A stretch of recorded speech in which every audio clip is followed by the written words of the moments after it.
Everyone remembers the red envelope. Almost nobody remembers the board meeting where Viacom quietly loaded Blockbuster with $1 billion in debt and walked away. This is not about Netflix. This is not about streaming. This is about corporate debt, about financial structure as strategy, about what happens when a parent company extracts maximum value and leaves the child to bleed. Blockbuster didn't just lose a race, it ran that race with concrete blocks tied to its ankles, placed there deliberately. The question is, who placed them, and why nobody talks about it? First, appreciate the size. Blockbuster was not just a brand, it was a cultural institution. At its peak in the late 1990s, Blockbuster operated over 9,000 stores, 9,000 physical locations worldwide. United States, Europe, Latin America, every suburb, every college town, almost every mid-sized American city. The company employed roughly 60,000 people, real jobs, real communities. Annual revenues reached approximately $6 billion at its peak. $6 billion from renting movies. Friday nights were built around Blockbuster. The walk through those blue and gold doors, the smell of popcorn near the register, the weekend ritual of choosing a film. This was not a struggling business. This was an empire, a deeply profitable, deeply embedded empire. But inside every empire, there is a structural fault line. Blockbuster's fault line was invisible, buried in a corporate transaction, years before most people noticed, years before Netflix was even a threat. In 1994, Viacom acquired Blockbuster, a media giant absorbing a retail giant. It seemed like bold strategy at the time, but the marriage was troubled quickly. Viacom's broader acquisition moves had stretched its own finances thin.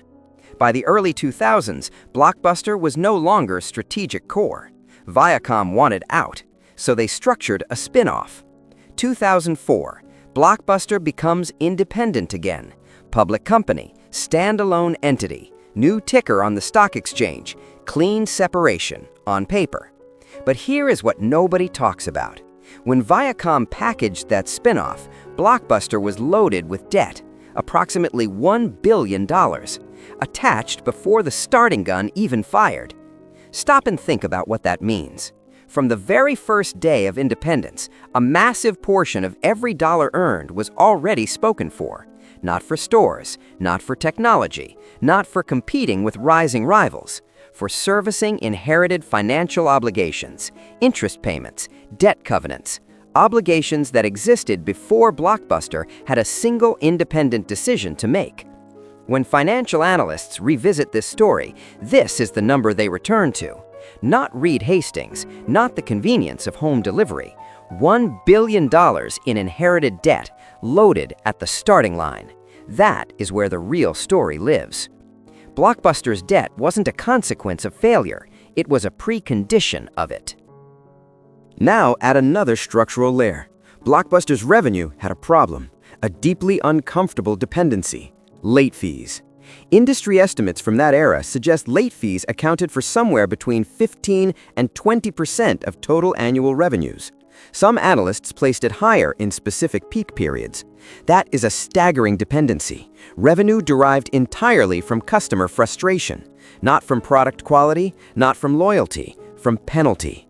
And customers felt it. By the late 1990s, Blockbuster's brand carried real resentment. People felt penalized for being human. Forgot to return by midnight? That is a fee. Returned it slightly damaged? Another fee. Nickeled and dimed every Friday night. The emotional relationship was eroding, quietly, consistently, year after year. Then Netflix launched its subscription model. No late fees, no penalty, ever. The message was not just convenience, it was a signal of basic respect. It told customers, "We trust you."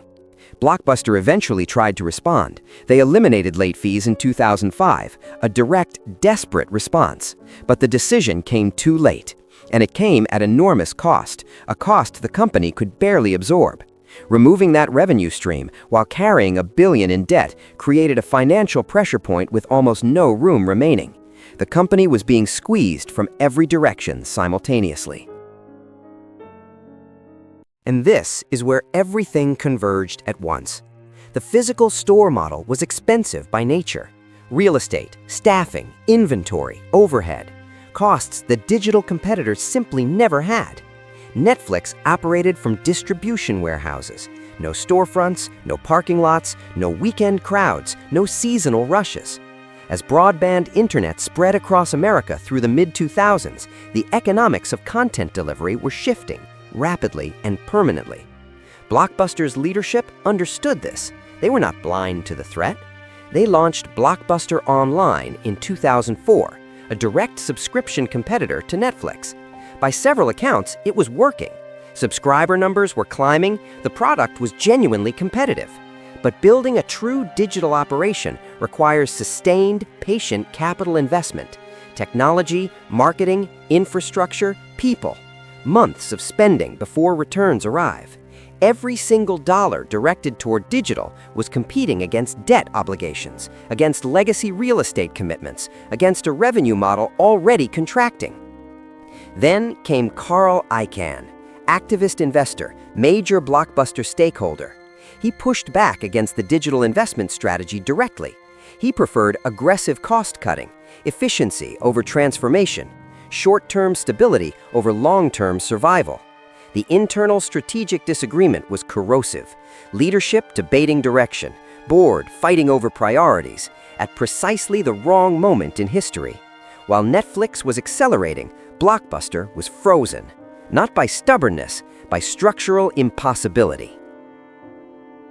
Here is the uncomfortable truth. Blockbuster's most critical strategic decisions were made under financial conditions that would have challenged any company, any leadership team, any era. We habitually frame failure as leadership story. Someone missed the trend, someone was too slow, someone refused to change. Sometimes that framing is accurate, but this case is different.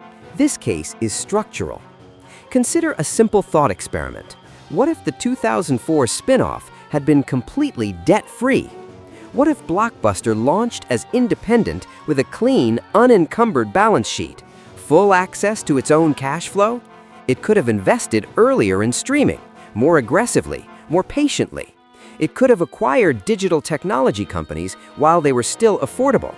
It could have eliminated late fees without triggering a financial emergency. It could have closed underperforming stores strategically, not desperately.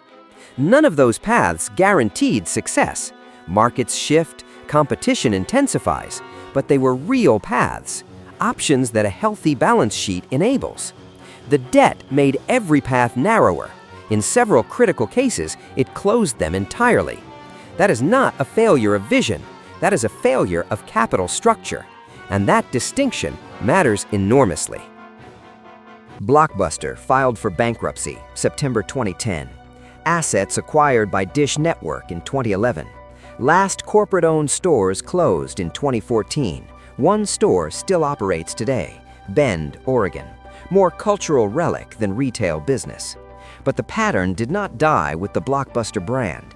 Leveraged spin-offs, debt-loaded companies released to compete against clean rivals. This is not a historical curiosity. It is a recurring institutional playbook. Toys R Us, Sears, iHeartMedia, dozens of retail and media chains, each entered their hardest competitive years already carrying debt structures they did not create. Markets interpret these outcomes as failures of vision or leadership. Sometimes that interpretation is correct, but sometimes the more accurate story begins on a spreadsheet, in a boardroom transaction, years before a single competitor showed up. That is the story worth understanding, because it keeps happening in different industries under different names with the same structural logic, same outcome, different brand.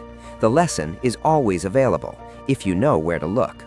Most people never look at the debt. They look at the product. They look at the leadership. They look at the competitors. The real story is in the numbers that were placed there before the story even started. Blockbuster did not fail because it lacked imagination. The evidence does not support that narrative. Leadership understood where things were heading. They had products in the market. They had strategic plans. They had, at key moments, genuine competitive momentum. What they did not have was a balance sheet capable of sustaining a prolonged transition, one expensive enough to matter. And that was not an accident. It was engineered in a corporate transaction, years before Netflix became a household name, years before the streaming wars began. So the next time someone tells you Netflix killed Blockbuster, ask them a different question. Ask them about the billion that was already there, waiting from the very beginning. If this kind of analysis reaches you, subscribe, because every week we go deeper than the headline. Because understanding how businesses really die is how you understand how they survive. In any industry, in any era, survival always starts with one thing: a balance sheet that gives you options. Blockbuster never had that. Not after 2004. Not after Viacom walked away. Not with $1 billion anchor tied around its neck. That is the real lesson. Not disruption, not streaming, not Netflix. The balance sheet. It was always the balance sheet.